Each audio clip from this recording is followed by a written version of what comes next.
नमस्कार मेरे प्यारे विद्यार्थियों, कल हम लोगों ने मानसिक मंद बच्चों की शिक्षा और संलिनता के जो लक्षण हैं उनके बारे में अध्ययन किया था।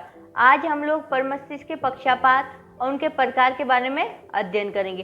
चलो स्टार्ट करते हैं आज। प्रमस्तिष्क के पक्षापात। प्रमस्तिष्क के पक्षापात एक अवस्था या बीमारी है जो जन्म से पहले या जन्म के बाद में मस्तिष्क में क्षति होने के कारण होती है। ये एक ऐसी बीमारी नहीं है जो दूसरों के छुआछूत से प्रभावित करें। ये एक इस प्रकार की बीमारी नहीं है जिसे किसी व्यक्ति को टच करने से फैलती है। कि इस प्रकार के जिसे बच्चा जो भी जन्म के समय जन्म के बाद उनके मस्तिष्क में किसी भी प्रकार की क्षति होती है उसके कारण ये बीमारी फैलती है। जन्म से पूर्व, जन्म के बाद इनके लक्षण पड़ते हैं। जन्म से पूर्व, मातृत्व संक्रमण और आनुवंशिकता के कारण। जन्म के समय चोट लगना, बच्चे का उल्टा पैदा होना, जन्म के समय कमजोर होना, ये सब इसके लक्षण हैं। जन्म के बाद पीलिया हो जाना, सर्जरी, डिलीवरी, कुपोषण आदि। अब जो प्रमस्तिष्क के पक्षापात जो प्रकार है वो है 3 प्रकार के।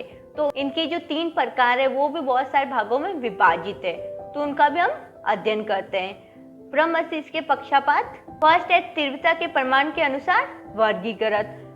प्रमस्तिष्क के पक्षापात का किसी व्यक्ति पर कितना गंभीर प्रभाव है इसके आधार पर इसे मुख्यतः 3 भागों में वर्गीकृत किया गया है। अल्प प्रमस्तिष्क के पक्षापात। इसमें गामों के शरीर स्थिति में संबंधित दिव्यांगता न्यूनतम रहती है। इसमें बच्चा पूरी तरह से स्वतंत्र होता है। इसमें बच्चा लगभग स्वतंत्र रहता है, वो किसी भी कार्य को कर सकता है। अति अल्प प्रमस्तिष्क के पक्षापात। गामों के शरीर स्थिति से संबंधित दिव्यांगता का प्रभाव अधिक होता है। बच्चा उपकरणों की मदद से बहुत हद तक स्वतंत्र हो सकता है। इसमें बच्चे को उपकरणों की सहायता से लेकर उसको स्वतंत्र किया जाता है, कुछ हद तक वो स्वतंत्र हो जाता है। थर्ड पॉइंट है तीव्र प्रमस्तिष्क के पक्षापात। गामों के शरीर स्थिति से संबंधित दिव्यांगता पूर्णतः होती है।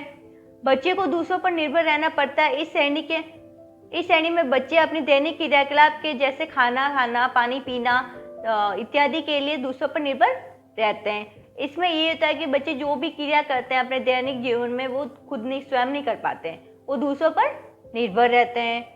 सेकंड पॉइंट है प्रभावित अंकों की संख्या के आधार पर वर्गीकृत। ये 4 प्रकार के होते हैं।